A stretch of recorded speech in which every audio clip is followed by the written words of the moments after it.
Breaking news, Day 5 na ng bakbakan sa pagitan ng puwersa ng Amerika at ng Israel at puwersa ng IRGC ng Iran. Kumalat na ang bakbakang ito sa iba't ibang bahagi ng Middle East. Maging ang Cyprus ay nadamay na rin. Kasali na rin ang Lebanon, Saudi Arabia, Qatar, Bahrain. Ngayong araw na ito ay ang panglimang bakbakan na ng magkabilang panig.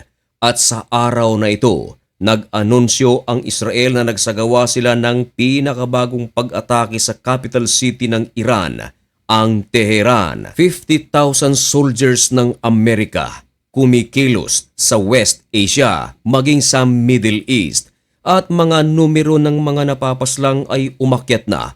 Ilan ang mga napaslang sa Israel at ilan ang napaslang sa kampo ng Amerika at sa Iran. Yan ang ating pag-uusapan sa videong ito. Pero bago ang lahat ay huwag kalimutang mag-subscribe. Samahan na rin ng like ang video ito at i-click ang notification bell. Napakalaki kasing tulong yan para sa aming mga content creators.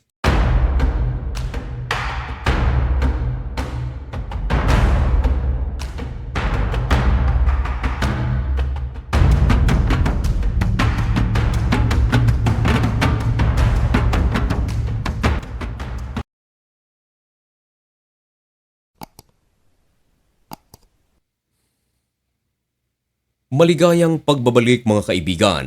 Kumusta kayong lahat? Ngayon ay March 4, 2026 at magbibigay tayo ng pinakabagong update tungkol sa giyera na nangyayari sa pagitan sa puwersa ng Amerika, Israel at ng Iran.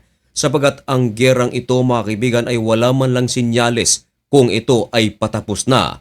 Bagkus, patindi pa ng patindi dahil ang giyerang ito ay kumakalat na sa iba't ibang bahagi ng Middle East. Maging ang Lebanon ay nadamay na rin, ang United Arab Emirates, maging ang Qatar. At ang pinakabagong update mga kaibigan, nagsagawa ng airstrike ang Iran sa Qatar. Target ng Iran mga kaibigan ang base militar ng Amerika.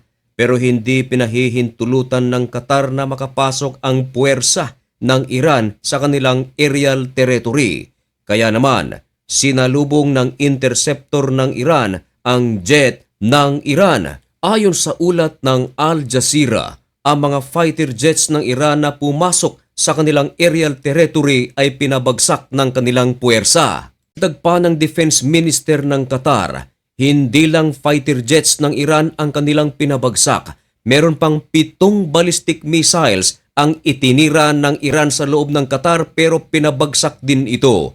Meron ding 5 drones, pero lahat ng ito ayon sa Defense Minister ng Qatar, hindi nagtagumpay, bumagsak ito. Habang papasok sa teritoryo ng Qatar, ang mga ballistic missiles ng Iran, fighter jets at ang drones, nagdulot ito ng panik sa maraming mga Qatari. Baka marami din tayong mga OFWs na mga Pilipino na nasa Qatar ang nakasaksi rito.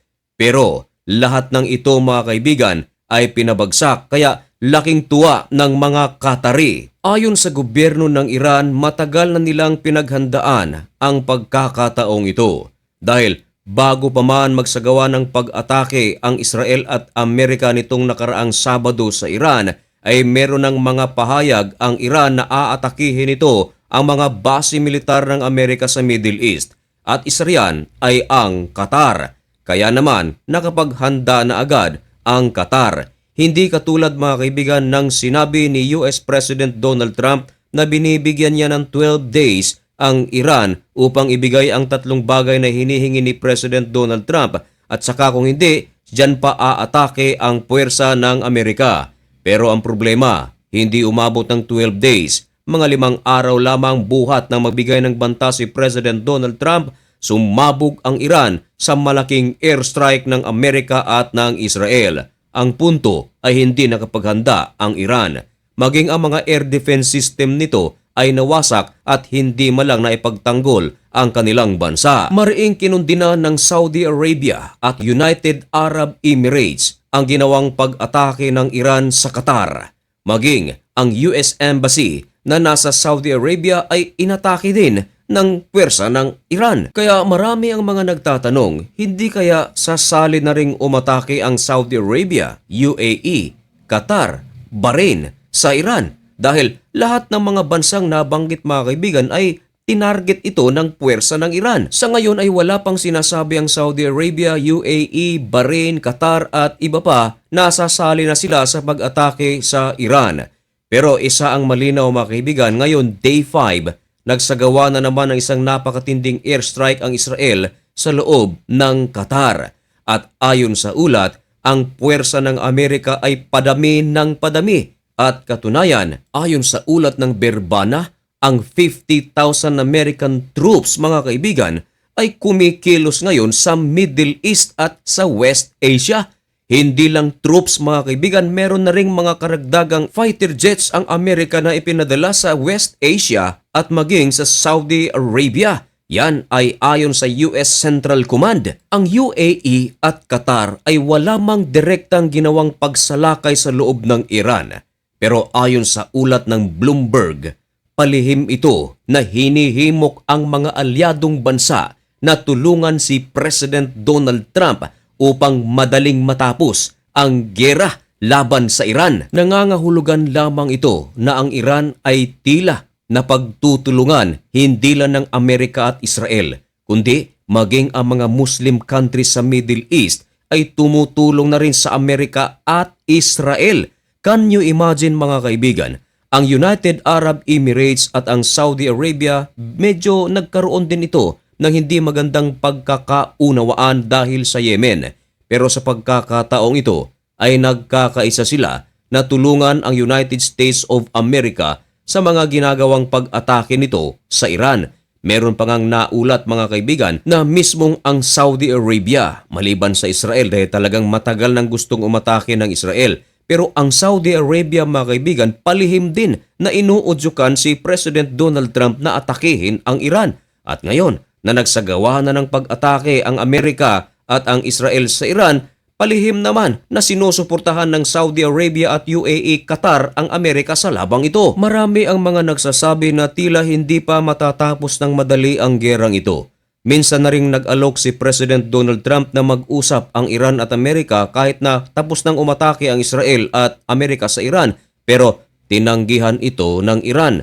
Nangangahulugan lamang ito mga kaibigan na ang kaguluhang ito ay magpapatuloy pa. At dahil nga nagpapatuloy ito mga kaibigan, araw-araw ay merong mga nadadagdag na mga numero ng mga nasasawi. At sa Iran, umabot na ng 787 kasama na ang nasabing 165 na mga schoolgirls. Samantalang sa Israel, 10 sibilyan na ang nadadamay. Sa Lebanon, 50 katao na dahil ang Israel ang sagawa rin ng pag-atake sa Lebanon kontra Hezbollah. Dahil ang Hezbollah ay nagsagawa rin ng pag-atake sa Israel bilang paghihiganti dahil napaslang ang kanilang supporter at supreme leader ng Iran na si Ayatollah Ali Khamenei. Dahilan kung bakit galit naman ang Prime Minister ng Lebanon dahil sa ginawang pag-atake ng Hezbollah. Ayon sa Prime Minister ng Lebanon, nilalagay lang daw sa kapahamakan ang buong Lebanon dahil sa ginawa ng Hezbollah. Dagdag pa ng Prime Minister ng Lebanon, alam niya na hindi mananahimik ang Israel kapag sila ay ginalaw sa pagkakataong ito, lalong-lalot nahaharap ito sa isang malaking gera laban sa Iran. Kaya ayan na nga, umatake ang Israel sa Lebanon, kumitil agad ito ng 50 katao. Samantalang sa Bahrain, kahit na ito ay under attack kahapon, salamat sa Panginoon at hindi nadagdagan ang nasawi, iisa ang kanilang kasalukuyang tala. Sa Kuwait naman, 3 tao ang nasawi kasama ang 2 Kuwaiti soldiers. Sa Oman naman, 1 ang nasawi at sa United Arab Emirates, 3 tao ang nasawi. Pero sa panig ng US military, 6 na US service members ang hindi nakaligtas. Yan ay ayon mismo sa US Central Command. At mga kaibigan, gagamitin ko na rin ang videong ito upang kumustahin ang ating mga kababayan, lalong-lalo na ang nasa Israel.